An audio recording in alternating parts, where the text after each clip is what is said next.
Students, मैं आशीष और आपका स्वागत करता हूं आपके अपने चैनल में।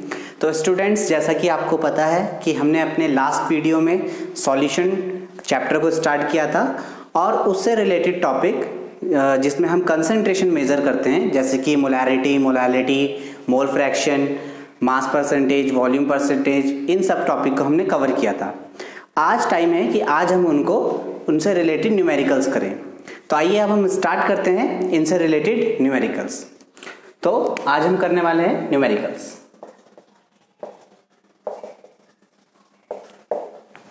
तो स्टार्ट करते हैं आपका फर्स्ट न्यूमेरिकल, जो कि आपकी स्क्रीन में विजिबल है। ठीक है, तो फर्स्ट न्यूमेरिकल आपका है calculate the mass percentage of benzene and carbon tetrachloride if 22 gram of benzene is dissolved in 12 gram of carbon tetrachloride.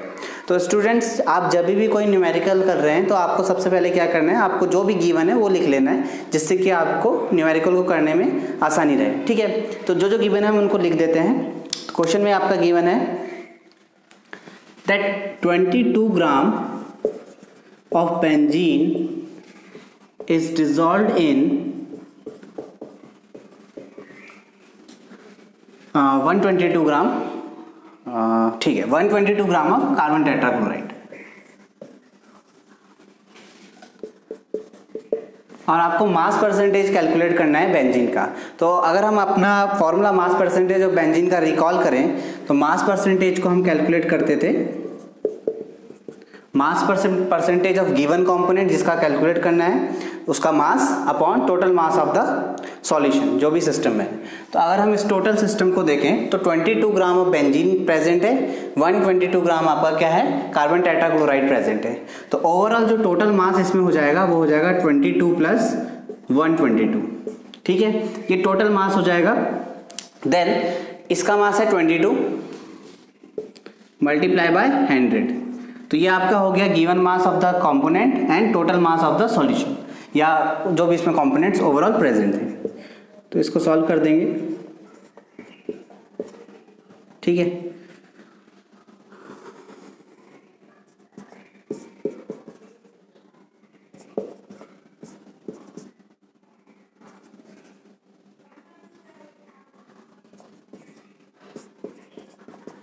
तो 18 का डिवाइड कर देंगे 2 to 5 पे।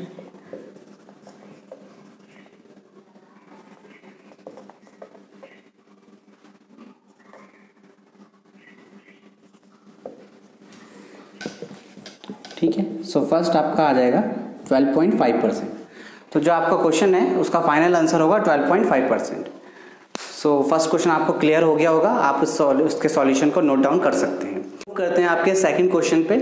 तो स्टूडेंट्स, आप इस वीडियो को लास्ट तक देखते रहिए, क्योंकि जो क्वेश्चंस हम लेके आए हैं वो काफ़ी सिलेक्टेड हैं और बहुत ही इंपॉर्टेंट होते हैं आपके इन टॉपिक से रिलेटेड। ठीक है, सो अब हम मूव कर रहे हैं सेकंड क्वेश्चन पे, और सेकंड क्वेश्चन आपकी स्क्रीन पे है, जो कि है calculate the mole fraction of benzene in solution containing 30% by mass in carbon tetrachloride. ठीक है, तो आपको मोल फ्रैक्शन कैलकुलेट करना है। आपका गिवन जो सिस्टम है उसके अकॉर्डिंग आपको जो कैलकुलेट करना है वो मोल फ्रैक्शन करना है बेंजीन का कैलकुलेट।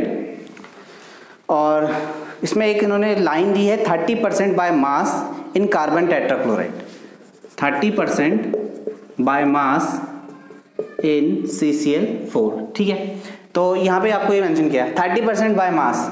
इसको आप किस तरह से स्टडी कर सकते हैं, मीनिंग, और ये बेंजीन के रिलेटेड इन्होंने बताया है, meaning 30 gram of C6H6। Benzene जो आपका है वो 30 ग्राम है। ठीक है, अगर बेंजीन 30 ग्राम है तो कार्बन टेट्राक्लोराइड कितना होगा इससे, तो ये 30 है, कार्बन टेट्राक्लोराइड आपका होगा 100 - 30 दैट इज 70 ग्राम। ठीक है, सो CCl4 आपका हो जाएगा 100 - 30 = 70 ग्राम। अब हमें इन दोनों का पता चल गया ना। मोल फ्रैक्शन अब किसका कैलकुलेट करना है, बेंजीन का। अगर आप लास्ट लेक्चर में आपने देखा था तो उसमें हमने इसका फॉर्मूला बताया था। मोल फ्रैक्शन कैलकुलेट करने का फॉर्मूला होता है number of moles of component, जिसका भी आपको निकालना है, upon total number of moles. तो टोटल नंबर ऑफ मोल्स में आपका रहेगा ये दोनों। ठीक है, so number of moles of benzene, हम कैसे कैलकुलेट करेंगे, given weight upon molecular wait. Number of moles calculate करने का मेथड है। तो given weight of benzene is 30 gram and molecular weight of benzene is 78. Now again 30/78 plus carbon tetrachloride, हमारे पास available carbon tetrachloride है 70 ग्राम, ठीक है। अब कार्बन टेट्राक्लोराइड का मॉलिक्यूलर वेट कितना हो जाएगा? कार्बन का मॉलिक्यूलर वेट हमारा होता है 12 और क्लोरीन का होता है 35.5, ठीक है। तो क्लोरीन जो हमारे पास प्रेजेंट है वो 4 यूनिट में प्रेजेंट है, 4 × 35.5 हम कर लेंगे, अराउंड 142 ये होगा और 12 इसका हो जाएगा, 142 और 12 154, ठीक है। अब इसे हम सॉल्व कर देंगे।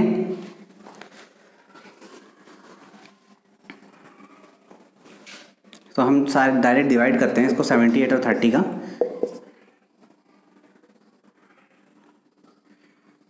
तो 0.39 अप्रॉक्स हो जाएगा ये, 0.39 अप्रॉक्स ये होगा, 154 डिवाइडेड बाय 70,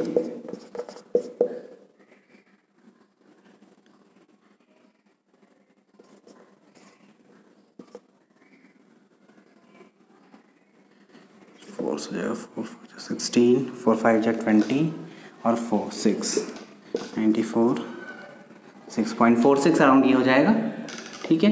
सो अप्रॉक्सीमेटली ये हमारा हो जाएगा 0.39, इनको हम ऐड कर देंगे, ये हो जाएगा 5.85, ठीक है। और इसको हम जब लास्ट सॉल्व करेंगे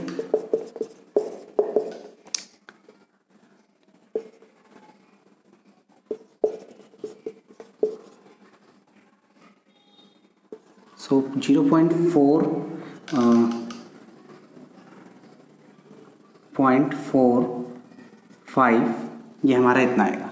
सो मोल फ्रैक्शन इज 0.45 सॉल्व करने के बाद, ठीक है। सो ओवरऑल इसमें आपका कैलकुलेटिव पार्ट है, तो आपका कैलकुलेशन जितना बढ़िया होगा आप उतना फास्ट से कर सकते हैं। 0.45 आपका है। आपको अगर याद हो तो हमने ये भी बताया था कि मोल फ्रैक्शन पूरे सॉल्यूशन का कितना होता है, 1 होता है। तो अगर आपका मोल फ्रैक्शन बेंजीन का 0.45 है तो आप यहाँ यहीं से आपका मोल फ्रैक्शन किसका भी बता सकते हैं, कार्बन टेट्राक्लोराइड का भी बता सकते हैं, जो कि होगा 1 minus this value 0.45, that is 0.55, ठीक है। सो यहाँ पे आपने मोल फ्रैक्शन ऑफ बेंजीन के साथ साथ mole fraction of carbon tetrachloride भी कैलकुलेट कर दिया। तो अब हम कर रहे हैं आपके हम थर्ड क्वेश्चन पे, जो कि आपकी स्क्रीन पे है। सो 2 पार्ट में डिवाइड है और फर्स्ट पार्ट है 30 gram of cobalt nitrate hexahydrate in 4.3 litre solution, और इसका हमें क्या कैलकुलेट करना है, मोलैरिटी कैलकुलेट करना है। दोनों ही पार्ट में मोलैरिटी कैलकुलेट करनी है। फर्स्ट हम इस पार्ट की मोलैरिटी कैलकुलेट कर रहे हैं। सो मोलैरिटी जो हमारा है उसका फॉर्मूला है number of moles of solute divided by volume of the solution. ना number of moles of solute क्या होगा, सॉल्यूट हमारा ये है, ठीक है। अब इसका मोल ना देखें, उन्होंने वेट दिया है, इतना वेट अवेलेबल है। तो नंबर ऑफ मोल्स हम कैसे निकाल सकते हैं, given weight upon molecular wait, ठीक है। सो मोलैरिटी नंबर ऑफ मोल्स हमें कैलकुलेट करना है, गिवन वेट इज 30, और आप जब इसका पूरा कंप्लीट वेट ले लेंगे तो ये आ जाता है आपका 291, ठीक है। Now volume is 4.3 litre. अब क्योंकि वॉल्यूम लीटर में दी गई है तो आपको 1000 से इंटू नहीं कराना है, वो आप कब कराते हैं, जब आपको मिलीलीटर में दिया रहता है। नाउ अब आप इसको सॉल्व कर देंगे, दैट इज, ठीक है। अप्रॉक्सीमेटली सॉल्व करके इन दोनों क्वांटिटी को 7 है, 7/291 अप्रॉक्सीमेटली, ठीक है। देन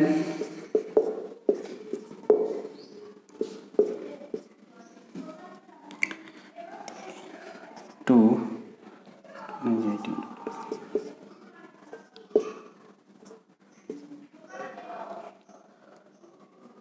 0.024। सो अप्रॉक्सीमेटली ये जो सॉल्व करके आपका आ रहा है 0.024। बात करते हैं यूनिट की। नाउ यूनिट इज मोल पर litre. So mole from number of moles and litre from volume. So volume unit is mole litre units.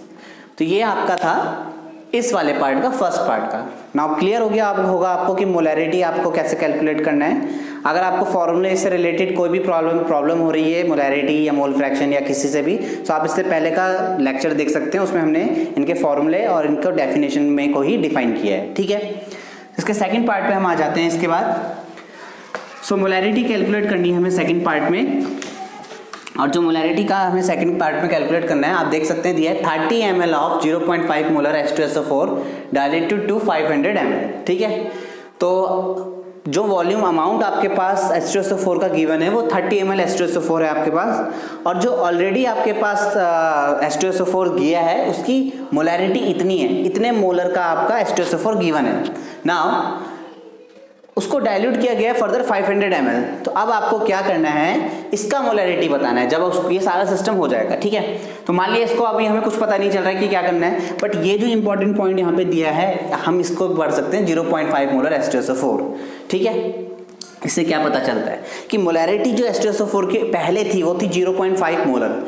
अब 0.5 मोलर का मीनिंग क्या है, दैट इज 0.5 मोल इन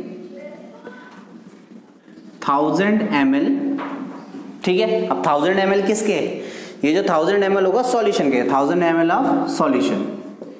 आप उल्टा भी बोल सकते हैं कि 1000 ml सॉल्यूशन में कितना वॉल्यूम कितना आपका मोल्स प्रेजेंट है, 0.5।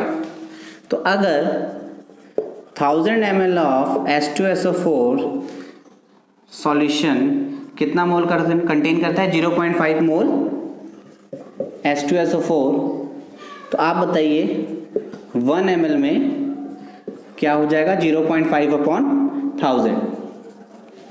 और अब उसने वॉल्यूम कितना लिया है उसका, 30 ml लिया है उस वाले का, 0.5 वाले का। तो 30 ml में कितना हो जाएगा, कितने मोल आएगा, 0.5 अपॉन 1000 इंटू 30। तो हमारा 30 ml जब वो H2SO4 इतनी मोलैरिटी का लेता है तो उसके कितने मोल वो यूज करता है, इतने मोल यूज करता है, ठीक है। ये आ गया इसका मोल। नाउ अब उसको डाइल्यूट किया इतना 500 ml में, इतना मोल को इतने वॉल्यूम में डाइल्यूट किया है, तो मोल मिल गया, वॉल्यूम मिल गया, मोलैरिटी कैलकुलेट कर लेंगे। नाउ मोलैरिटी इज, कितना मोल है, इतना क्वांटिटी है मोल का, और वॉल्यूम कितना है 500 ml। ml में है तो 1000 से इंटू करा लेंगे, तो ये तो कैंसिल आउट हो जाएगा 2 से, देन ये हो जाएगा 30 अपॉन 1000, ठीक है। तो ओवरऑल बचेगा 3 अपॉन 100, और 3 अपॉन 100 आपका हो जाएगा, ठीक है, 0.03। नाउ मोलैरिटी की यूनिट मोल लीटर इनवर्स। तो मुझे लगता है आपको ये क्वेश्चन का पार्ट समझ में आएगा। ये इंटरेस्टिंग था कि हमें दिया था 30 ml ऑफ इतना मोलर H2SO4 डायलेटेड इन इतना वॉल्यूम, ठीक है, जिसमें हमें ऑलरेडी मोलरिटी पता है, बट उसमें से हमने फर्दर एक्सट्रैक्शन किया 30 ml का और उसको फिर डाइल्यूट किया 500 ml पे। तो आपका ये इस तरह से सॉल्व करके 0.03 मोल लीटर इनवर्स ये आ जाता है। अब हम मूव करते हैं अपने नेक्स्ट क्वेश्चन पे। So your fourth question is that calculate mass of urea required in making 2.5 kg of 0.25 molar aqueous solution। so हमें कैलकुलेट क्या करना है, mass of urea, mass of urea ये हमें कैलकुलेट करना है, ठीक है। हमें और क्या गिवन है इसमें, हमें गिवन है molarity 0.25 molar aqueous solution required in making 2.5 kg of 0.25 molar aqueous to make 2.5 kg of 0.25 molal. आप इंपॉर्टेंट ये है कि आप देखें कि मोलर दिया है, मोलल दिया है, मोलल एक्वस सॉल्यूशन, ठीक है, ये मेंशन हमें बोला है। और कैलकुलेट हमें क्या करना है, इसका कितना अमाउंट हमें यूरिया का चाहिए, सही है, ठीक है। अब फिर से हमें नहीं पता चला कि आप इसको कैसे करें, बट एक वो इंपॉर्टेंट पंच लाइन जो इसमें गिवन है वो क्या है, 0.25 मोलर एक्वस सॉल्यूशन। तो जो एक्वस सॉल्यूशन आपका है उसमें 0.25 मोलर का वो है। इस 0.25 मोलर का मीनिंग क्या है, मोलैरिटी का फॉर्मूला ना, मोलैरिटी का फॉर्मूला क्या होता है, number of moles of solute, यहाँ पे मेंशन कर देता हूं, molarity is number of moles of solute upon mass of solvent, ठीक है। ग्राम में दिया है तो उसको 1000 से इंटू हम करते हैं। इसका मीनिंग क्या है, अगर मोलैरिटी जो है ये 0.25 है तो इसका मीनिंग क्या है, 0.25 मोलर का मीनिंग है 0.25 मोल प्रेजेंट होंगे इन कितना ग्राम, सॉल्वेंट का मास में कितना ग्राम, 1000 ग्राम ऑफ सॉल्वेंट। सॉल्वेंट कौन है? वाटर। तो यहां से क्लियर हो जाता है कि 1000 ग्राम वाटर में आपका जो प्रेजेंट है मोलैलिटी वो कितना है? 0.25 मोल। अब 0.25 मोल किसका? आपके सॉल्यूट का। इट मींस अब नंबर ऑफ मोल्स आप कैसे निकालते हो? Number of moles is given weight upon molecular wait. Now given weight हमें नहीं पता, मान लिया ये जो यूरिया है उसका हमें नहीं पता given weight, but molecular weight urea का कितना होता है? 60 होता है। नंबर ऑफ मोल्स कितने हैं? 0.25। तो गिवन वेट आप फाइंड कर लेंगे यहां से यूरिया का 60 इंटू 25, तो ये हो जाएगा 15 ग्राम। इसका मतलब ये है कि अगर आपके पास 0.25 मोलल का ये यूरिया का एक्वस सॉल्यूशन है तो उस एक्वस सॉल्यूशन में जो यूरिया का अमाउंट प्रेजेंट है वो कितना है? 15 ग्राम प्रेजेंट है। नाउ आपके पास 15 ग्राम यूरिया है और आपके पास 1000 ग्राम क्या है? वाटर है। तो ओवरऑल 1000 ग्राम और 15 ग्राम मिला के क्या बन जाएगा? सॉल्यूशन बन जाएगा। इट मींस आपके पास जो सॉल्यूशन था उसमें सॉलिड और सॉल्वेंट का कंट्रीब्यूशन, ये रिस्पेक्टिव कंट्रीब्यूशन था और उसको आप ऐड अप कर देंगे तो आपका वो टोटल वेट आ जाएगा सॉल्यूशन का। ठीक है, तो सॉल्वेंट इज 1000 ग्राम और ये आपका हो गया 15 ग्राम। ठीक है, सो यहां पर हम क्या कहेंगे कि जो हमारे पास टोटल अमाउंट ऑफ सॉल्यूशन है वो कितना है? 1015 ग्राम। क्लियर? तो यहां पर 1015 ग्राम में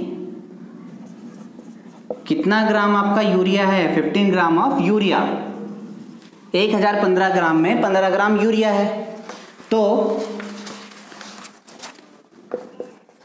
1 ग्राम में कितना होगा? 15/1015, इतना यूरिया होगा। अब हमें कितना बनाना है? 2.5 kg का सेट बनाना है। 2.5 kg का सेट बनाने का मतलब है 2500 ग्राम। 2500 ग्राम के सॉल्यूशन में कितना होगा फिर? इतना। तो यहां पे हमें यूरिया का कंटेंट मिल जाएगा 2500 ग्राम में कितना होगा।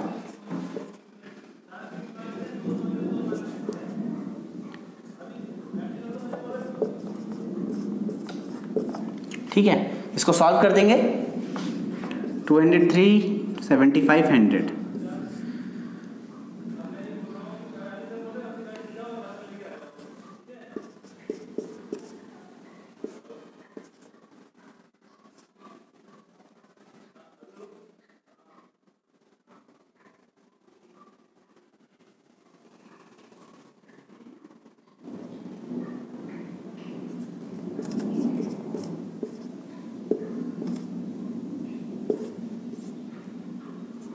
तो अराउंड ये आपका आ जाएगा 32.01 इतना ग्राम।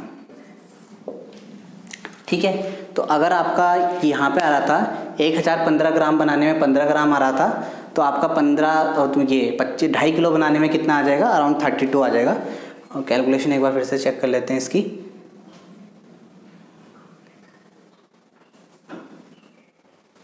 ओके, यहाँ पे 14 है ना, सो 7 96।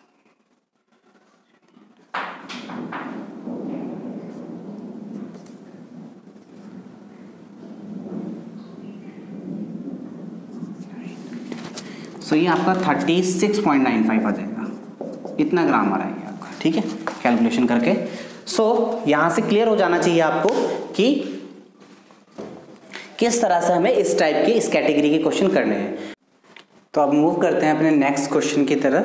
तो नेक्स्ट क्वेश्चन आपका है, so a solution is obtained by mixing 300 gram of 25% solution and 400 gram of 40% solution by mass.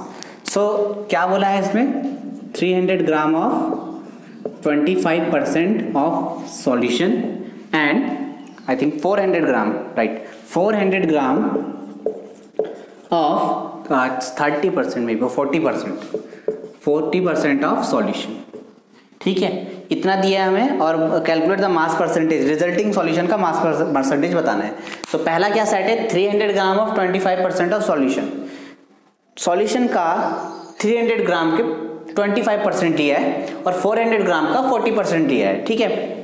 सो हम यहाँ से क्या करेंगे, सबसे पहले 300 ग्राम का 25% निकाल देंगे। Now 25% is this, that is 75 ग्राम, सही है।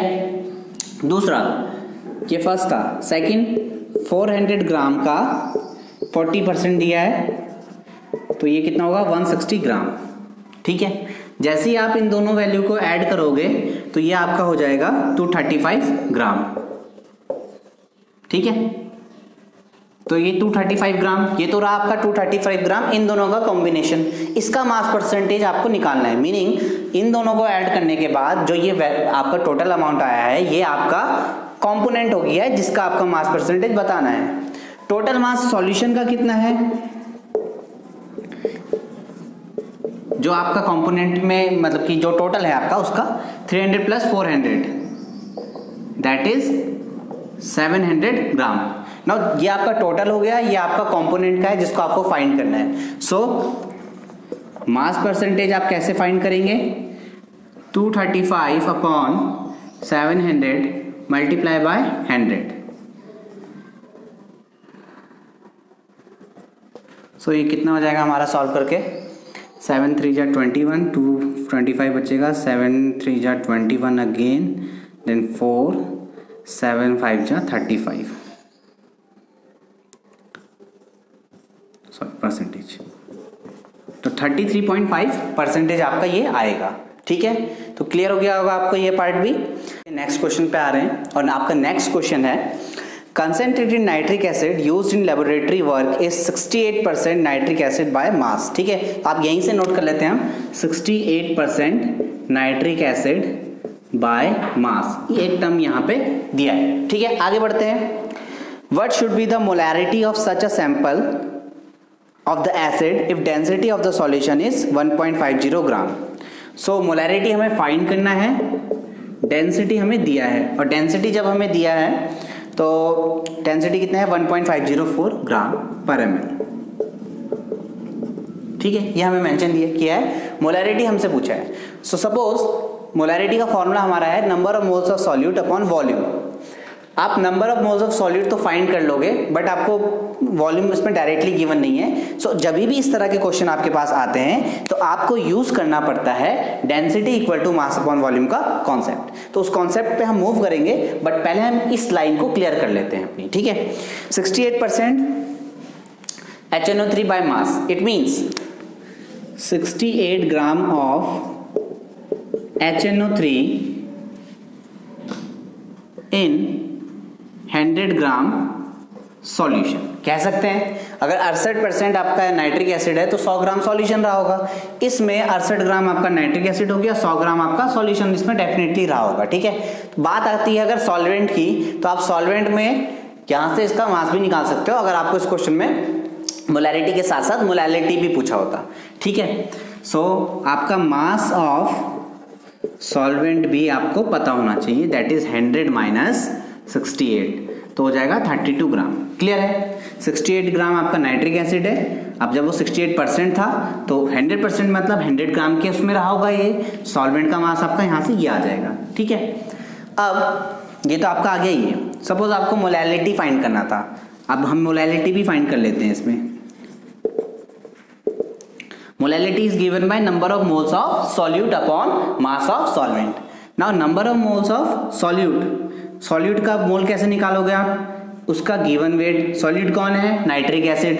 नाइट्रिक एसिड का वेट कितना गिवन है 68, उसका मॉलिक्यूलर वेट कितना होगा 3 ऑक्सीजन का 48, 14 इसका 48 और 14 आपका 62 और एक इसका 63। तो आपका ये तो हो गया number of moles of solute upon mass of solvent. Now solvent is this 32 gram multiply by 1000, यहां से आपका मोलैलिटी आ जाएगा अगर आपको मोलैलिटी कैलकुलेट करना है तो,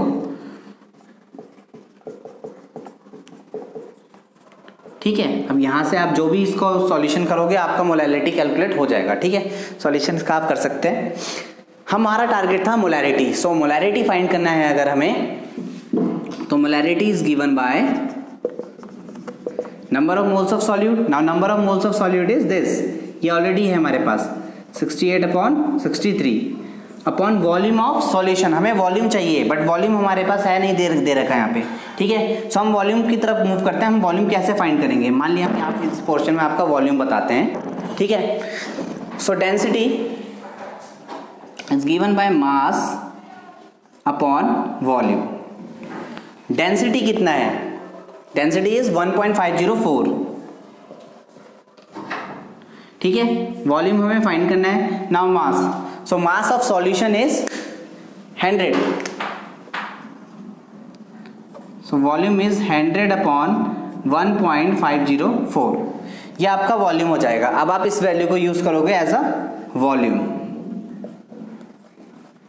मल्टीप्लाई बाय 1000, ठीक है। इस क्वांटिटी को सॉल्व कर देते हैं।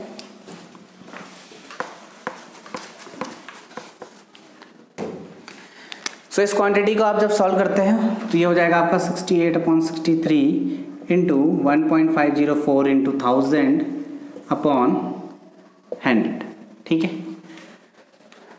तो ये आपका हो गया कैंसिल आउट, ये हो गया 63 × 63, 5 बचेगा, 0 0 500 9 8 1.08 अप्रॉक्सीमेटली, और ये हो जाएगा आपका 15.04 इंटू 1.08। इन दो वैल्यू का मल्टीप्लाई कर लेते हैं तो 15.04 इंटू 1.08,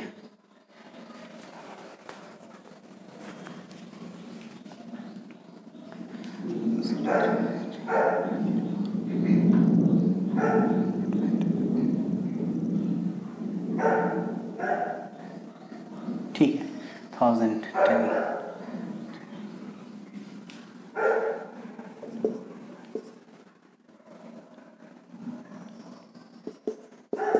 तो आपको इसमें कैलकुलेशन जितना आपका शार्प है उतना ही जल्दी आप न्यूमेरिकल को कर सकते हैं, ठीक है।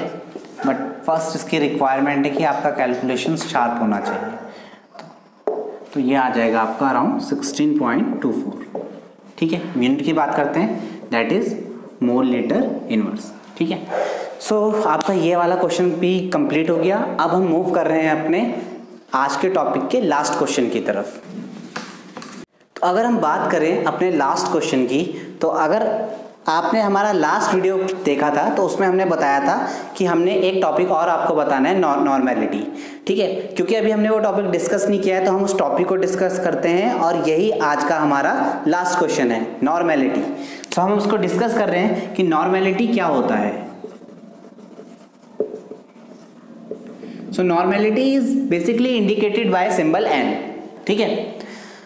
नॉर्मेलिटी को हमें जब भी हम नॉर्मेलिटी स्टडी कर रहे होते हैं तो हमें इसे मोलैरिटी के साथ जरूर कंपेयर करना चाहिए ताकि हमारे समझने में आसानी रहे, ठीक है। तो हम इसको आपको एक कंपैरेटिव मैनर में बताएंगे ताकि आपको इजीली समझ में आ जाए कि नॉर्मेलिटी क्या है, ठीक है। सो मोलैरिटी हमने प्रीवियस लेक्चर में पढ़ लिया था। जिसने भी मोलैरिटी को स्टडी नहीं किया है वो हमारा इससे पहले वाला वीडियो जरूर देखे ताकि आपका मोलैरिटी का कॉन्सेप्ट क्लियर हो जाए और नॉर्मेलिटी भी आपको इजीली समझ में आ जाए। तो सबसे पहले मोलैरिटी का मैं बस यहाँ पे फॉर्मूला लिख रहा हूँ। Molarity is number of moles of solute upon volume of solution.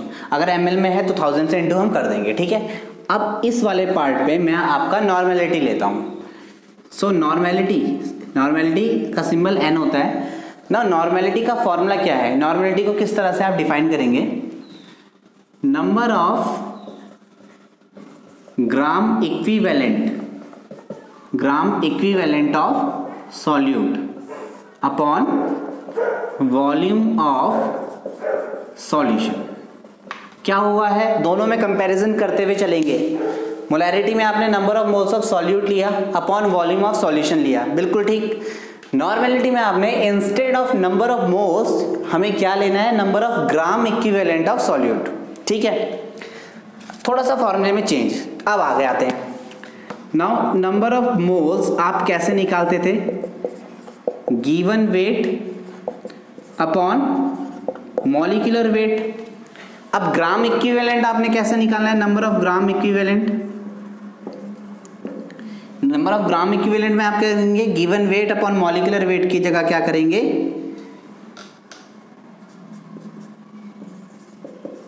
Given weight upon equivalent wait. Equivalent weight, देखिए एक नया टर्म आ रहा है। पहले यहाँ पे नंबर ऑफ ग्राम इक्विवेलेंट आया instead of number of moles. यहाँ पर क्या हो गया, given weight upon molecular weight की जगह given weight upon equivalent weight आ गया। ठीक है, मॉलिक्यूलर वेट हमें पता रहता है, ठीक है, उसमें कोई प्रॉब्लम नहीं है। ग्लूकोज होगा 3 तो 180 ले लेंगे, हमारा शुगर होगा 342 ले लेंगे, नाइट्रिक एसिड होगा 98 ले लेंगे। बट अगर आपके पास क्या है, इक्विवेलेंट वेट है, तो आप कैसे फाइंड करेंगे? बस कहानी यहीं पर आ जाती है कि इक्विवेलेंट वेट को हम कैसे फाइंड करेंगे। सो सपोज इक्विवेलेंट वेट को आपका हम 2 कैटेगरी में लिस्ट बता देते हैं, एसिड और बेस में आप कैसे काउंट करेंगे।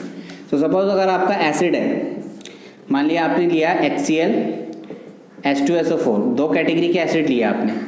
सो in case of HCl is H positive Cl negative and H2SO4 में 2H positive plus SO4 2 negative. ठीक है, तो एक चीज आपको पता होनी चाहिए, जब भी आप एसिड पढ़ते हैं तो एसिड की बेसिसिटी होती है। एसिड की टर्म, जब आप एसिड स्टडी कर रहे हैं तो उसका बेसिसिटी कितना है ये पूछा जाता है, और जब आप बेस स्टडी कर रहे हैं तो उसका एसिडिटी कितना है ये पूछा जाता है। सो एसिडिटी और बेसिसिटी आप कैसे बताएंगे? For in case of acid this one H positive ion indicates it's basicity, so basicity. So in case of HCl basicity is 1, in case of H2SO4 basicity is 2. now this basicity can act as क्या, आपका equivalent weight find करने में help करेगा आपको। ठीक है, कैसे help करेगा? जैसे मान लिया, ठीक है, यहां पे ले रहा हूं मैं नंबर ऑफ ग्राम इक्विवेलेंट। ठीक है, H2SO4 का लेना था, तो HCl के केस में, इस वाले केस के लिए क्या होगा, number of gram equivalent given weight मान लिया जो भी था x अपॉन 1। इस वाले केस में number of gram equivalent is x upon 2। ठीक है, इस तरह से आपका चलता जाएगा। अगर इंस्टेड ऑफ एसिड आपका क्या हो जाए, आपका बेस हो जाए, तो बेस के केस में आप क्या बोलोगे, एसिडिटी बोलोगे। बेस हो गया आपका NaOH, और या फिर आपने लिया CaOH का होल ट्वाइस, तो इस केस में आपका एसिडिटी कितना होगा इसका 1, क्योंकि इसमें OH नेगेटिव क्या है, सिंगल। इसमें OH नेगेटिव की कितनी यूनिट है, 2, तो इसमें एसिडिटी कितना होगा 2। उस एसिडिटी को आप इक्विवेलेंट वेट की पोजीशन में रखेंगे, तो given weight upon equivalent wait आपका फाइंड हो जाएगा। इक्विवेलेंट वेट आप जैसे ही पुट करोगे, नंबर ऑफ ग्राम इक्विवेलेंट आपके कैलकुलेट हो जाएंगे। ठीक है, यहां से आप इस तरह से इसको कैलकुलेट कर सकते हो। तो ये आपका इस तरह से आप यहाँ पे पुट करोगे, यही आपका क्या होता है, नॉर्मेलिटी होता है। आप नॉर्मेलिटी और मोलैरिटी के बीच में एक रिलेशन भी स्टैब्लिश कर सकते हो। ठीक है, तो उसको हम आपको वो भी बता देते हैं कि आपको किस तरह से एक रिलेशन यहाँ पे डेवलप कर सकते हो।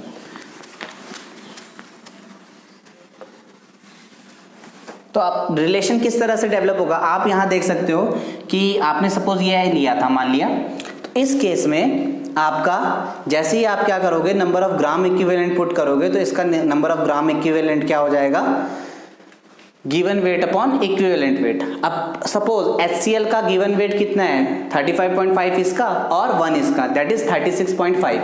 तो यहाँ पे नंबर ऑफ ग्राम इक्विवेलेंट क्या होंगे आपके, number of gram equivalent is 36.5 upon equivalent wait कितना है 1, अगर ये HCl है। बट अगर ये H2SO4 होता तो गिवन वेट होता है आपका, ये हो जाएगा 98 अपॉन, और ये हो जाएगा 2। ठीक है, 14, ये आपका क्या हो जाएगा, इक्विवेलेंट वेट हो जाएगा। ये भी आपका क्या हो जाएगा, इक्विवेलेंट वेट हो जाएगा। तो इक्विवेलेंट वेट आपने कैसे कैलकुलेट किया है, ये फॉर्मूला यूज करके, that is molecular weight upon acidity या बेसिसिटी। क्योंकि एसिड था तो आप क्या कर रहे हो, बेसिसिटी यूज कर रहे हो, तो मॉलिक्यूलर वेट अपॉन बेसिसिटी आपने यूज किया। अब आपका इक्विवेलेंट वेट कितना हो जाएगा 36.5, और इस वाले का कितना हो जाएगा 49। तो यहाँ पे आप पुट करोगे, अब गिवन वेट यहाँ भी दिया होगा, गिवन वेट यहाँ भी दिया होगा उसी एसिड उसी चीज का, तो यहाँ पे आप बस अब मॉलिक्यूलर वेट पुट करने वाले हो, और यहाँ पर आप क्या कर दोगे, इक्विवेलेंट वेट पुट कर दोगे। तो रिलेशनशिप आपका कैसे डेवलप हो जाएगा, अगर सपोज आप HCl का स्टडी कर रहे थे इस केस के लिए, तो गिवन वेट मान लिया x है, मॉलिक्यूलर वेट आपका HCl का लोगे 36.5, ठीक है। सिमिलरली अगर आप नॉर्मेलिटी कैलकुलेट करने गए तो नॉर्मेलिटी में आप क्या कैलकुलेट करने वाले हो, gram equivalent. Now gram equivalent में जो गिवन वेट है वो मान लिया x है और आपने इक्विवेलेंट वेट निकाला, वो भी कितना है HCl के लिए 36.5, ये आ गया आपका इक्विवेलेंट वेट। तो दोनों में नॉर्मेलिटी और मोलरिटी क्या निकल जाएगी, इक्वल हो जाएगी। बट अगर आप क्या कर रहे हो, H2SO4 ले रहे हो, H2SO4 में ये होगा 98, H2SO4 के केस में ये क्या होगा 98 होगा। और अगर ये वाला केस आप लोगे तो ये क्या होगा 49, x/49 हो जाएगा। तो अब आप देख सकते हो इन दोनों केस में इसकी मोलैरिटी अलग होगी और नॉर्मेलिटी अलग होगी। और मोलैरिटी और नॉर्मेलिटी का जो डिपेंडेंसी वो किस पे कर रही है, पूरी तरह डिपेंड किस पे कर रही है, इस पे। क्योंकि अगर आप यहाँ पे चेक करो ये वैल्यू क्या है 98, ये है 49, ये एसिडिटी और बेसिसिटी की वजह से चेंज हो गई, ठीक है। तो एसिडिटी और बेसिसिटी की जो भी वो वैल्यू होती है उसकी वजह से नॉर्मेलिटी का पोर्शन हमारा चेंज हो जाता है। तो उसको हम इसमें पुट करते हैं, ठीक है। यहाँ पे आपको क्लियर हो जाना चाहिए ये। तो आज का न्यूमेरिकल सेशन हम इसी के साथ एंड करते हैं। इस सेशन में हमने अपना नॉर्मेलिटी टॉपिक भी कवर कर लिया है। मुझे उम्मीद है कि आपको ये टॉपिक समझ में आ गया होगा। और अब हम आने वाली वीडियो में एक नई टॉपिक के साथ आपके सामने आएंगे। आप इस चैनल को कंटिन्यूसली देखते रहिए, इस वीडियो को लाइक कीजिए, चैनल को सब्सक्राइब कीजिए और ज़्यादा से ज़्यादा शेयर कीजिए। Thank you.